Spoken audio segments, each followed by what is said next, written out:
Good morning. Welcome to Twister Talk. I'm Gary. And I'm Brandon. And the reason we're here this morning is because Brandon sent me a text this morning, said, I got to get my umbrella out. I can't find it. It's been too long without rain.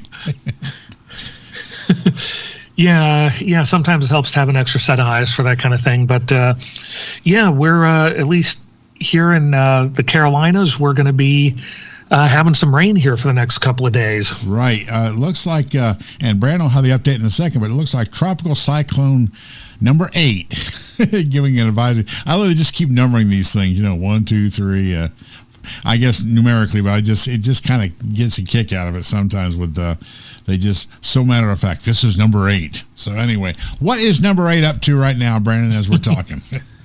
Well, it's probably, giving them numbers is probably better than, naming it to the point where we get Cirrus Cloud Francine is moving. That's right. You got it.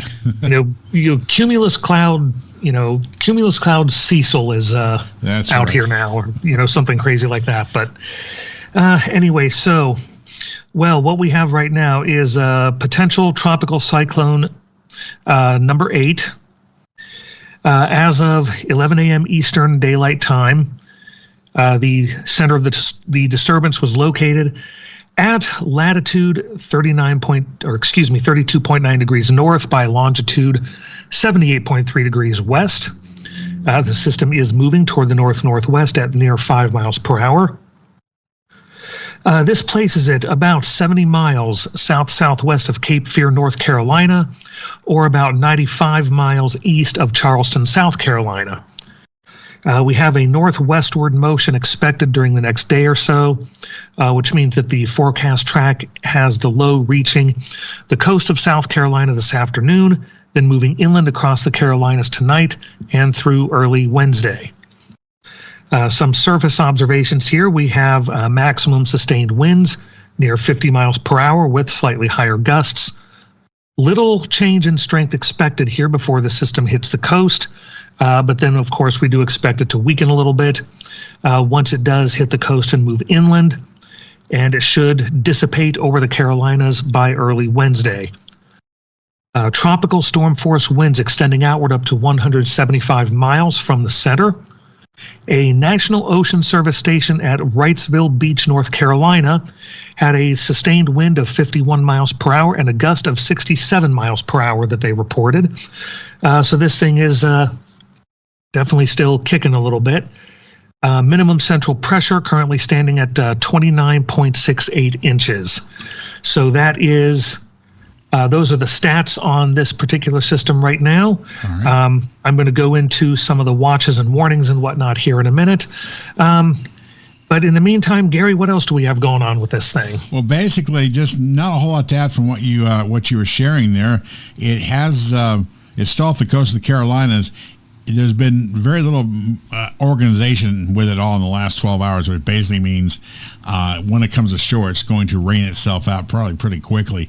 Hurricane Hunter aircraft did go in there and do some recent probes, and also satellite images showed that basically what's going on, it's becoming very disorganized. But now we have a cold front, which is moving toward that direction later on into Tuesday and Wednesday.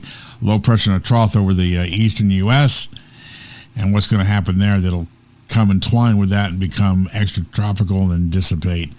The strongest winds and heaviest rains do lie to the north and northeast of the estimated center, and currently spreading across southeastern North Carolina. I did see a couple of videos this morning, Brandon, really quickly, that showed that along the Carolina coast, not trees bending over anything, but pretty good rains coming down. So that's what they're worried about with having heavy rains and flooding. What's the latest with any tropical advisories with this? Okay, so tropical advisories. What we've got right now is tropical storm warning in effect for South Santee River, South Carolina, northward to Ocracoke Inlet in North Carolina.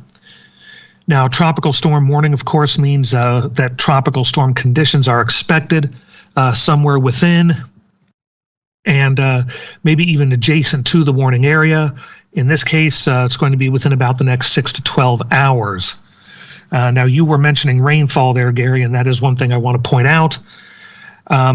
This system is looking at bringing maybe 4 to 8 inches of rainfall with isolated totals near 10 inches, give or take a little bit, across portions of northeast South Carolina and southeast North Carolina into tonight. So across the remainder of North Carolina, 2 to 4 inches of rainfall with isolated totals near 6 inches expected through Tuesday. And over most of Virginia, Virginia's not quite getting out of this one, it looks like. 1 to 3 inches of rainfall. Locally, higher amounts, of course, are possible. You're going to be looking at that tonight through Wednesday. And, of course, all this rainfall in all of these areas could lead to, what do we say again? Risk of flash and urban flooding, as well as minor river flooding. Right. And, of course, with any tropical system like this, an isolated tornado or two may spin up throughout this evening across eastern North Carolina. Gary, based on what the system is doing, I'm not expecting that if we do get one, it would be all that intense. But, once again, even a minor spin up, right. It doesn't take a quote unquote killer tornado to hurt somebody or to cause damage. So, right. Again, be alert, keep an eye on the sky, and, be ready to take shelter or evacuate if need be. Right. It looks like the heaviest rains, Brandon, like you were saying, is going to be right along the coast of the Carolinas, and that seems to be the bullseye. Actually, seems to be more in the Wilmington, North Carolina area with lots of rain. Inland now, you do live inland from the coast. What are you seeing right now outside your window this morning? Well, it's been overcast since early this morning, and about a couple hours or so ago, I started to see some of the first hints of rainfall. Nothing really significant yet. It's still overcast, temperatures in the 60s, and we have basically light sprinkles right now. It's pretty much enough to, get the windshield wet on and off, and that's really about it. It looks like the more significant and steady rain is going to be settling in to these parts really later this evening and into the overnight hours. So this is, again, it's, we talk about the gradients that come with these systems sometimes. Now, this one is, not necessarily as intense because this never made hurricane. This has just been a kind of a tropical disturbance, right? That made landfall. So, once again, the biggest concern is going to be in and around the coastal areas. You pointed out those videos that you had watched showing some of the more intense rain and winds near the coast. Right.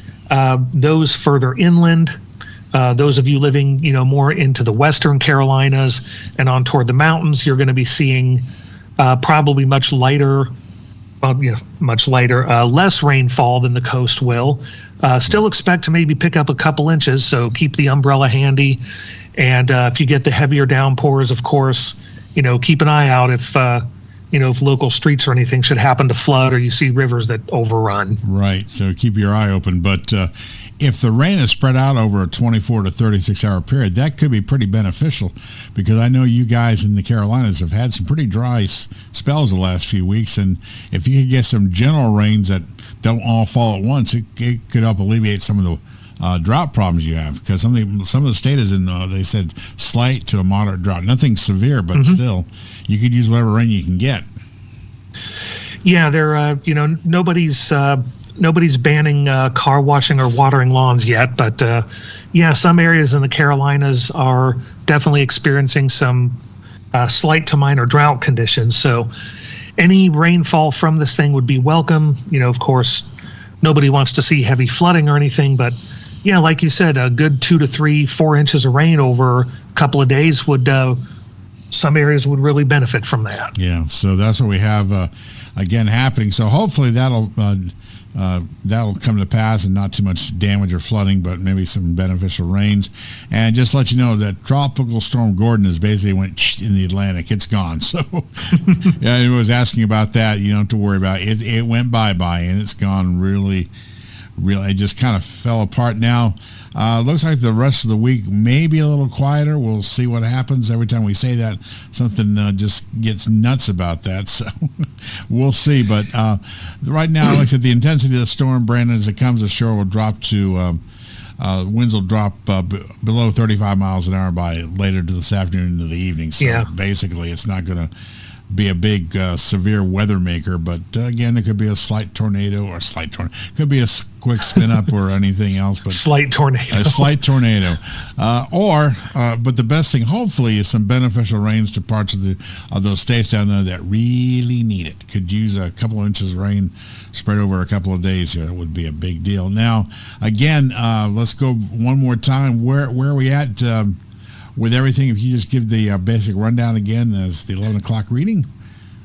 Yeah, sure. So once again, at 11 o'clock, disturbance was located latitude 32.9 north, longitude 78.3 west, moving north-northwest 5 miles per hour. Again, that puts it 70 miles southwest of Cape Fear, North Carolina, or 95 miles east of Charleston, South Carolina. It's tracking to the northwest as expected over the next day or two, and it's is not a whole lot of strengthening expected, and it is expected, of course, to weaken once it makes landfall, and it'll move inland across the Carolinas through early Wednesday. Winds were sustained at about 50 miles per hour with higher gusts, and it is anticipated to dissipate over the Carolinas by early Wednesday. So there you go. This will be with us for a few days. Now, one real quick question here. Have you had a chance to take a look at what's happening off the west coast of Africa here? It's been pretty stable there because of the dust clouds and whatnot. Right. Any signs of any potential change in that? No, none at all. I've taken a quick look over the last few days and even this morning. No, not really anything of any great shakes out there.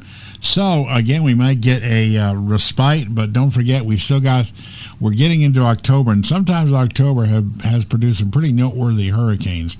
We'll see what happens. Like I said, there's been a lot of things that they thought were going to happen this summer that did not. Part of it was they didn't expect the wind shear to be as strong over the Atlantic as it normally is not this time of year. That has snuffed out some storms, and also the fact is, like Brandon was mentioning, the dust off the Sahara being carried into the jet stream has really inhibited the growth of many of these storms. They never get going. So I guess that's a good thing, and I hate to say it, but I hope they're wrong about what they were saying earlier about a lot of storms and hurricanes. I hope they're wrong about that, because most people don't need to be dealing with that. So that's where we are right now. I'll tell you what we're going to do. We will check in with Brandon tomorrow morning, and Brandon will give us an update about what's happening down there because the heavier rains will be overnight, and waking Brandon up at 2 o'clock in the morning to get a forecast probably will get words that we can't play on the air here. So, you think? You think? You never know. Anyway, so we'll keep you updated tomorrow morning. We'll let you know what's going on. Brandon will be having his little rain gauge out there and waving at it and say, come on, bring it on, bring it on. But anyway, for Twister Talk, I'm Gary. And I'm Brandon. You have a good day. Stay dry.